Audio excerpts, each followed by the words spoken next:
I picked up Clara's phone to make a quick call to a client, but what I saw made me drop it like it was burning. Her messages with my son-in-law were laid bare on the screen. My mind refused to process it at first. 29 years of marriage, countless shared memories, family laughter, all illusions. I realized immediately that I couldn't let this slide. A plan started forming in the back of my mind. The charger cord lay coiled on the floor, motionless like a dead serpent. My hands trembled as I rifled through drawers and cabinets, panic gnawing at me. In 15 minutes, the deal that could change everything for my career would slip away. "Ethan, what's going on?" Clara's voice called from the doorway, a dish towel draped over her arm. "Phone's dead. Can't find the charger anywhere." I yanked cushions off the couch in frustration. "Harrison's expecting my call at 8 sharp regarding the new Park Avenue property." Clara didn't hesitate. She handed me her phone with a calm smile. "Use mine, love. Your birthday's the password." Relief flooded through me. After nearly 3 decades together, Clara still knew how to bail me out. "You're incredible," I murmured. She kissed my cheek lightly and headed to the kitchen. "I'll finish dinner while you handle business." The phone was warm in my palm. Face recognition unlocked it instantly. I dialed Harrison, then froze. A notification blinked at the top. "Lucas, 7:32 p.m. He'll never see this coming. Documents almost ready." My son-in-law's name stared back at me. The preview was enough to make my stomach twist. I should ignore it, respect their privacy, make the call, but curiosity won. I tapped the message. The conversation opened like a wound. 3 days of scheming between Clara and my own daughter's husband scrolled before my eyes. Each line stabbed sharper than the last. "Clara, Monday, 3:15 p.m. Are you sure about this? What if Ethan suspects something?" "Lucas, Monday, 3:18 p.m. Don't worry. I've handled dozens of these. He won't notice a thing." "Clara, Monday, 8:22 p.m.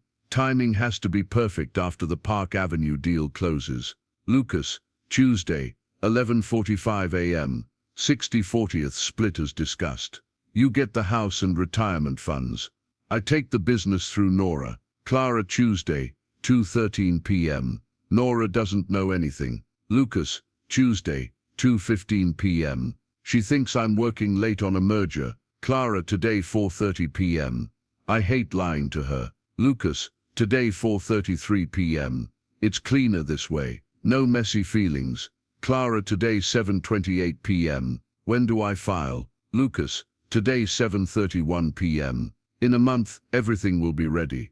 The phone shook in my grip. 29 years of marriage, building a life, raising a family, creating a legacy, and they were scheming to ruin it all. Footsteps echoed from the kitchen. Clara was back. I slammed the thread closed, heart hammering. The screen returned to the home page just as she rounded the corner. "How's it going?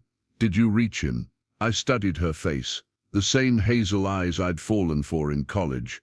That smile that had soothed me through grief, celebrated my triumphs, kissed our daughter goodnight for years. "Not yet," I replied, forcing normalcy into my voice.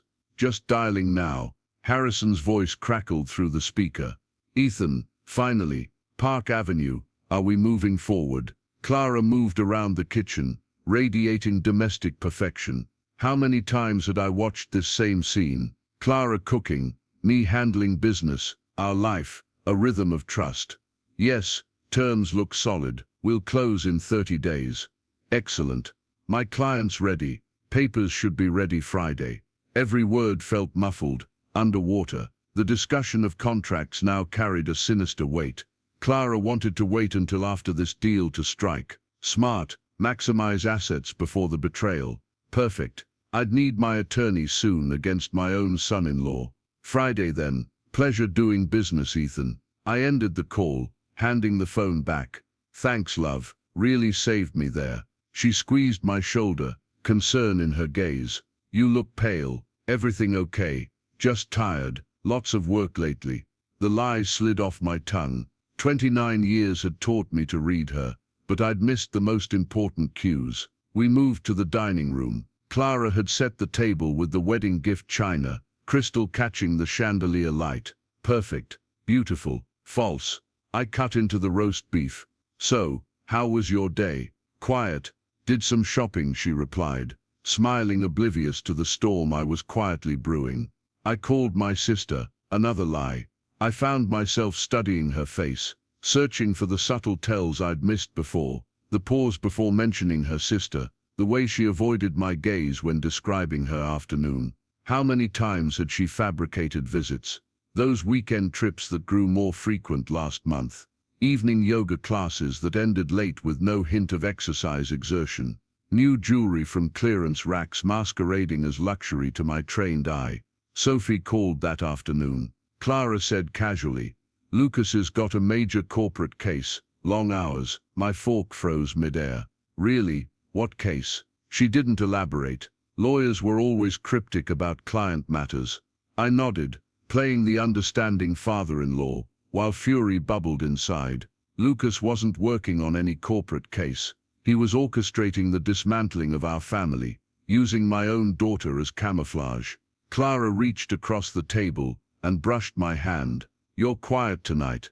Her wedding ring gleamed in the light, the same ring I had placed on her finger decades ago. We had vowed to love, honor, and cherish until death, not until greed intervened.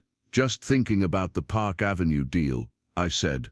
"Big opportunity. Proud of you, even at 63, still closing major deals." The praise felt poisonous. She admired my success only because it increased the spoils for her to take. Later, I lay awake beside Clara, listening to her steady breathing. 29 years of sharing this bed, this life. In the darkness, pieces snapped together, cold kisses now perfunctory, phone calls ending when I entered the room, a sudden interest in financial documents and retirement plans. Signs had been there. I had been too trusting, too absorbed in work, too comfortable. Now I knew, and I needed an ally. 2 weeks of sleepless nights gave me time to plan. I chose the half-empty corner booth at Central Park Cafe on a Wednesday afternoon, back to the wall, eyes on the entrance. Ruby appeared at exactly 1 o'clock, punctual as always. She smiled, the same brightness from childhood. "Dad, so good to see you." She slid into the booth. "Been too long since we had lunch." "Too long," I agreed, forcing cheer as my stomach churned. Orders placed. Ruby spoke of her students, a difficult parent conference, winter break plans, mundane details masking a ticking betrayal. I listened, observing her, searching for signs she knew about Lucas's plot. Nothing. Innocence untouched. "Ruby, has Lucas been different lately?" I asked. Her fork paused midair. "Different how?" "Working late, secretive, working on something big, corporate stuff, very confidential." The same story Clara had spun. Lucas was thorough. I had to give him that. "Sweetheart, what I'm about to tell you will change everything," I said, pulling out my phone. "I need you to trust me completely." Her smile faded. "Dad, you're scaring me." That night, I borrowed my mother's phone for the Johnson call. I saw what I wasn't supposed to. I showed Ruby Lucas's messages, watching confusion bloom into disbelief, then hard resolve. "This can't be real." "Mom, Dylan, no. I know it's hard to accept," I said. Ruby's hands shook as she reread the thread. 60/40th split of business assets, funneled through her. She realized they were using her. Lucas was stealing from us while she cooked his meals, believing his lies. "I'm sorry, sweetheart," I said. "I know how much you trusted him." Anger flared in her voice. "He's been stealing while I cooked for him and believed him." The question lingered. "What do we do now?" Ruby straightened. "A steal I hadn't seen. We stop them. It won't be easy. Lucas knows the law. Mom's been planning for months. We plan better." She leaned forward. "What do you need me to do?" "Observe Lucas without letting him know we've discovered anything. Document everything. I need proof beyond these messages. And your mother, I'll handle her.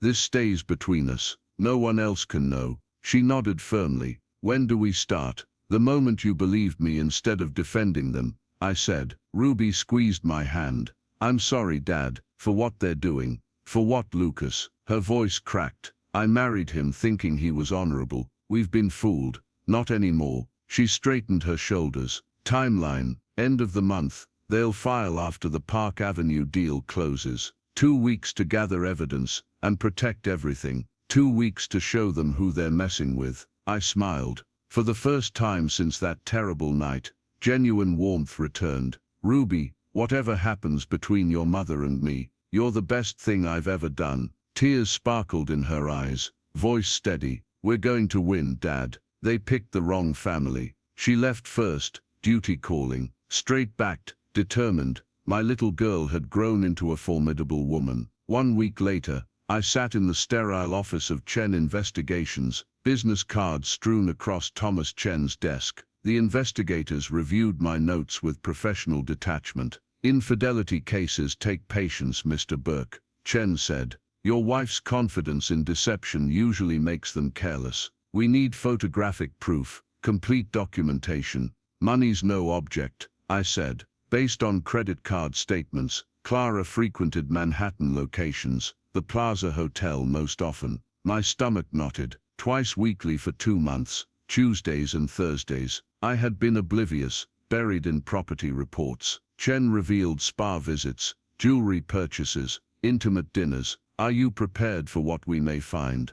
I was. 3 days of surveillance confirmed my worst fears. Secure emails showed Clara entering the plaza with a younger man, hands intertwined. Her yoga instructor, 6'2", muscular, 28 years old, Mike Rodriguez. I researched him obsessively. The BMW was probably purchased with my own credit cards. My phone buzzed. Ruby reporting from Lucas's office. Dad, I brought him lunch and saw the filing documents. They plan to take everything, except the house, business, retirement accounts, even the car collection. Anything else? I asked. Timeline notes in Lucas's handwriting. Filing March 30th, right after your Park Avenue deal closes. Brilliant strategy. Wait until your net worth peaks, then strike for maximum damage. Ruby, be careful, I warned. Don't let him suspect anything. Too late for that. I already despised him. 4 more days of documentation remained. Chen's team captured Clara and Mike at romantic dinners, weekend getaways to Connecticut, shopping sprees where she lavished him with gifts purchased from my finances. The paper trail revealed $3,000 in unexplained monthly expenses, all fueling her affair. I spread the photographs across my office desk like a general planning battle strategies. Clara laughing with her lover, kissing him outside Cartier, entering hotels hand in hand. 29 years of marriage reduced to evidence folders. My secretary knocked. Mr. Burke, your wife called. She'll be late tonight. Another yoga session. Yoga session? I almost laughed. She was probably orchestrating her next rendezvous while I catalogued her betrayals. Knowledge was power, and I would need every ounce of it to destroy them. Chen delivered the final surveillance report personally. Everything you requested, Mr. Burke. Timestamps, locations, financial documentation. Your attorney will have all needed for court. I locked the evidence in my office safe and called Ruby. Another meeting was necessary. Central Park, same place. What did you find? She asked. More than I expected. Sunday afternoon brought gray March clouds, weight heavy with secrets. I reached the park bench 15 minutes early, manila folders tucked beneath my coat. Ruby arrived with purpose, her teacher's bag over her shoulder. Dad. She hugged me, tension palpable. This felt like planning a war, because that's exactly what we were doing. We settled on the bench as families strolled past. Children laughing, couples holding hands, normal lives unfolding, oblivious to the betrayal brewing in their midst. What did you discover about Lucas?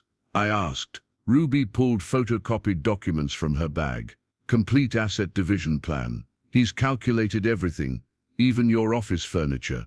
Her voice trembled with restrained anger. They're giving you the house and 1 car. Everything else goes to Mom and Dylan's legal fees. I scanned the pages.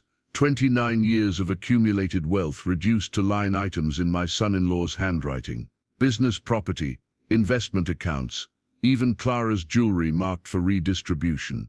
There's more, Ruby said, pointing to Lucas's precise annotations. Timeline notes showed planning had begun 6 months ago, long before I saw those messages. While I was proud of Lucas's career, he was plotting my ruin. I muttered, "Ruby, what I'm about to show you concerns your mother. It will hurt." After witnessing Lucas's betrayal, she could handle anything.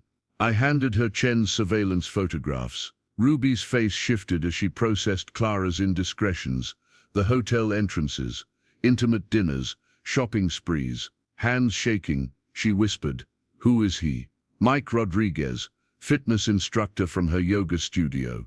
Everything had been lies. Ruby stared at a photo of Clara kissing Mike outside Cartier, scheming to take half our assets and start a new life. Ruby set the photographs down. "Dad, I need to tell you something about my marriage to Lucas." "What is it?" "It's over. After seeing his greed, his betrayal, I cannot stay married to him." She straightened, pride mingling with concern. "Are you certain? Divorce isn't easy. Neither is living with someone who treats family like opponents to be defeated." She gathered Lucas's documents. "Besides, we have bigger matters, stopping them before they destroy you." We spent an hour coordinating strategy. Ruby would gather intelligence while appearing normal. I would document additional evidence and prepare legal counterattacks. "One more thing," I said. "I want to confront them both together. They need to know what we discovered." "When?" "Family dinner this weekend. I'll invite Lucas and tell Clara we need to discuss family finances."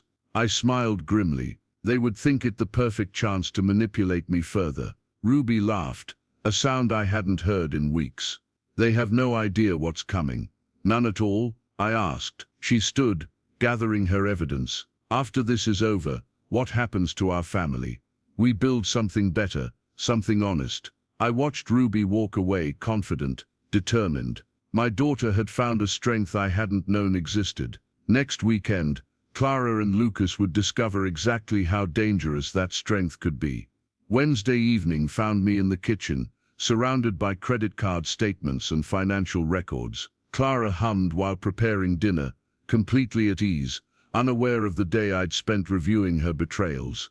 "Clara, I've been looking at our expenses," I said, holding receipts from luxury spas and jewelry stores. "Some of these charges seem unusually high." She glanced up from the stove. "High how?" $3,000 monthly at Manhattan spas, $500 at Tiffany's last week alone.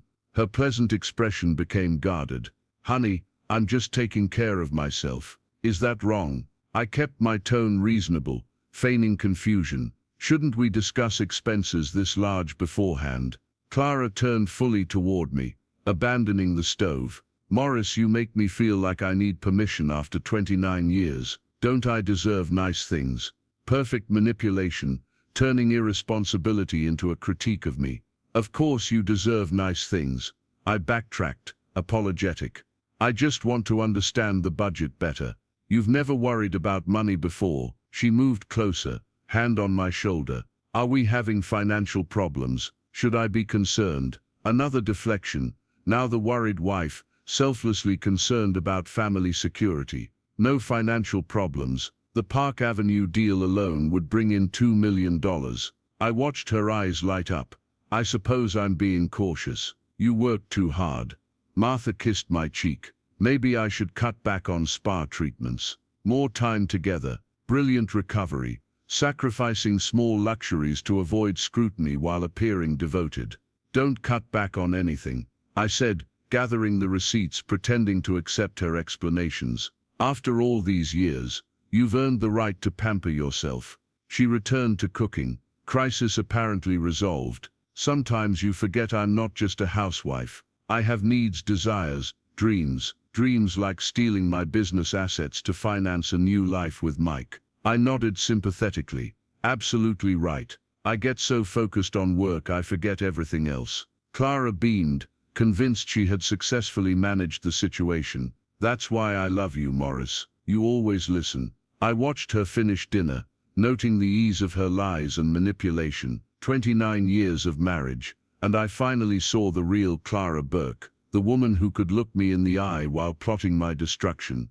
But next weekend, I had a special family dinner planned. Clara would soon learn that her performance hadn't been as flawless as she believed. 3 weeks had passed since our kitchen confrontation. Evidence finalized, Ruby coordinated, and Friday morning found me entering our bedroom with Clara's favorite French roast with cream. "Honey, I brought your favorite," I said, setting the mug on her nightstand, referencing last week's argument. She opened her eyes instantly, alert. "Morris, you're so sweet. I didn't want us fighting over money." "Neither did I," said, sitting on the bed's edge, apologetic. "You deserve to enjoy yourself after all these years." She smiled, that same charming expression from college. "I appreciate you saying that. Actually, I've been thinking." I sipped my coffee, letting the idea develop naturally. "We should do something special this weekend. Have Ruby and Lucas over for dinner like old times." Clara's face lit up immediately. "What a wonderful idea. It's been months since we had a proper family gathering. Saturday evening work for you?" "Perfect. I'll make Lucas's favorite, the roasted chicken with herbs he always raves about." I kissed her forehead, tasting bitter irony. "You're the best wife a man could ask for." After Clara headed to the bathroom for her morning routine, I called Ruby from my study. "Sweetheart, dinner tomorrow night, 7 o'clock. Are you ready for this?" Ruby's voice carried nervous determination. "As ready as I'll ever be. Do you have everything we need? Complete documentation, photos, financial records, Lucas's legal papers, everything. And Mom still suspects nothing. She thinks she's won our little financial disagreement, completely confident." "What about Lucas?" "That's my next call." 20 minutes later, I dialed my son-in-law's office. "Lucas, good to hear your voice, son." "Morris, great timing. I was just thinking about calling you." "Really? About what?" "Oh, just checking in. You seem more relaxed lately, less stressed about business matters." Interesting observation. Lucas had noticed my improved mood since gathering evidence of his betrayal. "Clara's right," I said casually. "I do work too hard sometimes. Speaking of which, how about joining us for dinner tomorrow? Clara's making your favorite chicken." "Sounds fantastic. Ruby and I would love to come."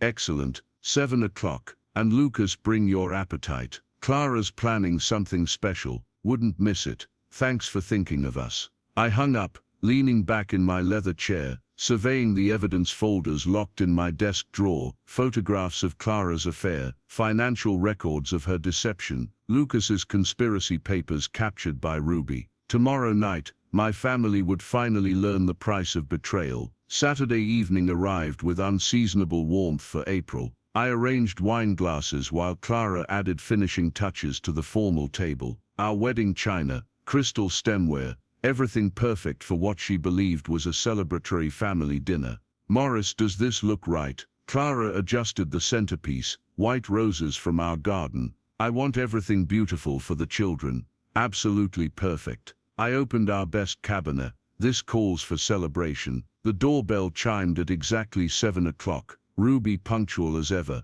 "They're here." Clara practically bounced to the entrance, genuinely excited. I followed, watching my daughter embrace her mother, while Lucas shook my hand with characteristic confidence. Both relaxed, unsuspecting, Ruby flawless in her role. "Something smells incredible," Lucas said, loosening his tie. "Clara, you've outdone yourself again. Just your favorite chicken with those herbs." Clara beamed. "Come, let's sit." I opened our best wine, and we settled around the table. Warm light cast a false intimacy over the scene. Clara served generous portions while I played gracious host, refilling glasses and proposing a toast. "To family," I said, raising my glass. "To the bonds that hold us together." "To family," everyone echoed, crystal chiming against crystal. Lucas cut into his chicken enthusiastically. "Clara, this is restaurant quality. You should start a catering business." "Oh, you flatter me too much."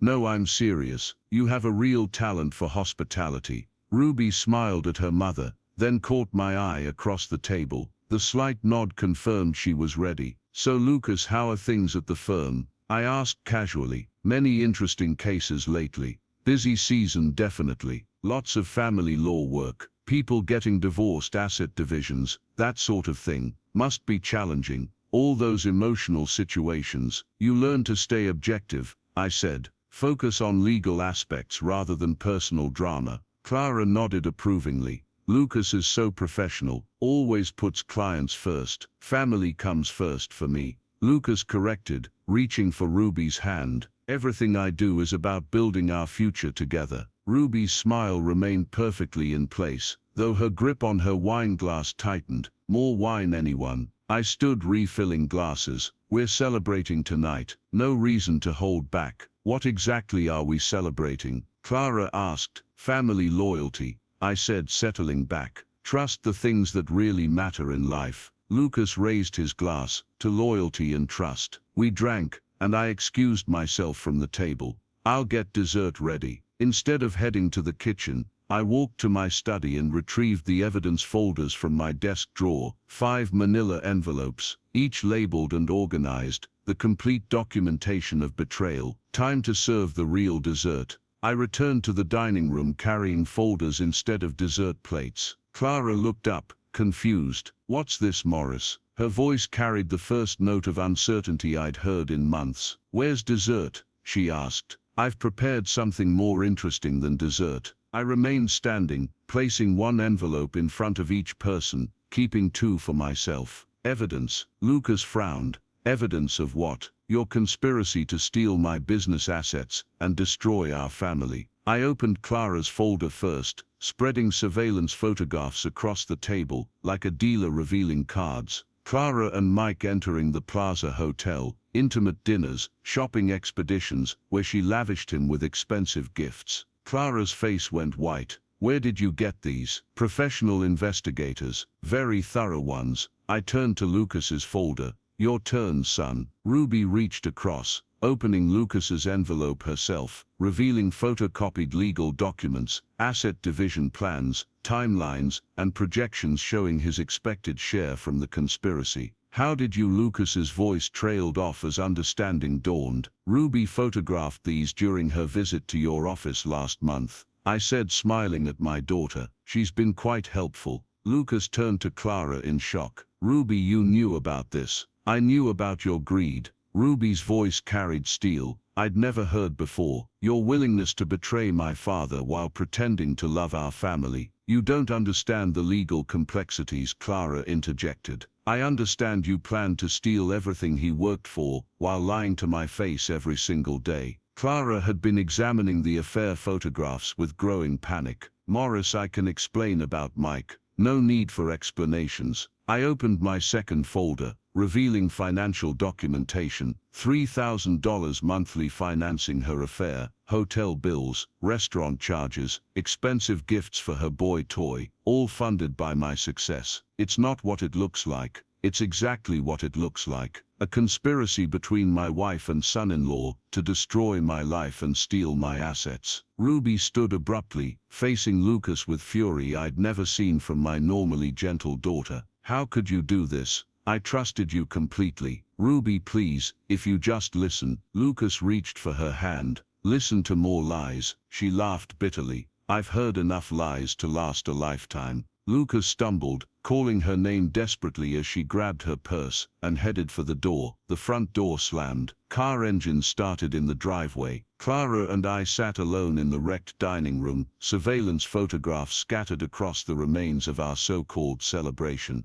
"Morris," she whispered, "what happens now?" I began collecting the evidence folders methodically. "Now you discover what happens when you betray someone who actually plans ahead." Clara stared at the photographs, hands trembling. "Morris, honey, I can explain everything. This isn't what you think. I've seen enough. Photographs don't lie. But I love you." She stood, reaching toward me. "Lucas manipulated me. He convinced me you were planning to leave me with nothing." "Lucas manipulated you into having an affair," she said. "That's different." I was lonely, confused. "You were greedy." I turned fully to face her. $3,000 a month on your lover, while planning to steal my business. Tears streamed down her cheeks. 37 years of marriage has to mean something. You can't just throw it all away. I didn't throw it away, you did. Every time you met Mike at a hotel, every time you and Lucas discussed dividing my assets. Clara sank into the couch, surrounded by evidence of her betrayal. "What do you want from me? What will it take to fix this?" "Nothing can fix 37 years of lies." "They weren't all lies. I did love you once," she whispered. Once. The word hung between us like a death sentence, but it hadn't been enough to keep her faithful. not enough to protect what we built together. She picked up one of the surveillance photos, herself laughing with Mike outside Cartier. "How long have you known?" she asked, her voice small. "Since February. Every hotel visit, every expensive lunch, every lie about yoga classes. Why didn't you confront me then?" I collected the folders methodically, stacking evidence like a prosecutor preparing for trial, because I needed to understand the full scope of your betrayal, Dylan's involvement, the legal conspiracy, everything. What happens now? Tomorrow I'm filing for divorce. My lawyer has everything prepared. Martha's face crumpled. "Morris, please, give me another chance. I'll end it with Mike. We can go to counseling. The woman I married wouldn't have needed a second chance. People make mistakes. This wasn't a mistake. This was a calculated plan to destroy my life and steal everything I've worked for." I headed toward the stairs, leaving her alone with the wreckage of our marriage. At the doorway I paused. "You should call a lawyer, Martha. You're going to need one." Upstairs I could hear her sobbing in the dining room. 37 years of marriage, reduced to evidence folders and legal proceedings. But justice, I had learned, wasn't always pretty. Sometimes it was just necessary. Monday morning found me in the elevator, ascending to the 42nd floor of Williams & Associates. The mahogany briefcase beside me contained every piece of evidence that would secure my victory: surveillance photographs, financial records, Dylan's conspiracy documents. Attorney James Williams stood as I entered his corner office. Diplomas lined the walls between floor-to-ceiling law books, creating an atmosphere of professional authority. "Morris, I've reviewed the preliminary materials you sent," he said, gesturing to a chair across from his massive desk. "In 30 years of practice, I've rarely seen a case this clear-cut." I settled into the leather chair, opening my briefcase. "How confident are you about the outcome?" "With evidence this comprehensive, Martha's infidelity is documented beyond any reasonable doubt. The conspiracy with Dylan adds another layer of betrayal that courts take very seriously." Williams spread the surveillance photographs across his desk like a poker hand. "These alone guarantee you'll retain 80% of marital assets, the business properties, investment accounts, all protected. What about Dylan? Will he face consequences for his unethical behavior?" "Absolutely. I'll be filing a complaint with the New York State Bar Association. An attorney conspiring against a family member while providing legal advice grounds for disbarment." Relief flooded through me. Professional consequences for Dylan's betrayal felt almost as satisfying as the financial victory. "Timeline-wise, how quickly can we proceed?" I asked. "Emergency filing this afternoon," Williams replied. "Given the evidence quality and Dylan's professional misconduct, I expect expedited proceedings. Court date within 2 weeks." Martha had hired representation, Patricia Knox, competent but limited by weak facts. She might attempt emotional appeals, but adultery evidence is absolute in New York divorce law. "My daughter Ruby has agreed to provide testimony about Dylan's conspiracy," I added. "Excellent. Family testimony supporting documentation creates an unbreakable case." Williams looked up. "Morris, I want you to understand something. This isn't just a legal victory, it's complete vindication. After what they put you through, vindication feels appropriate. Justice will be served thoroughly. Martha loses her financial security. Dylan loses his career. You retain everything you've rightfully earned." Williams began preparing legal briefs, while I signed document after document: divorce petitions, asset protection orders, evidence submission forms. Each signature, another step toward justice. "One final question," I said as Williams scheduled our court appearance. "Any chance Martha could somehow reverse this outcome?" Williams smiled with professional confidence. "With evidence this overwhelming, impossible. Justice has already been decided. We're just making it official." 2 weeks later, I entered the New York Family Court building with Williams at my side. Across the marble lobby, Martha stood with her attorney, looking smaller somehow, diminished by the weight of her exposed betrayals. "Courtroom 314, Williams murmured, guiding me toward the elevators. Judge Thompson presides. Fair, methodical, unimpressed by emotional theatrics.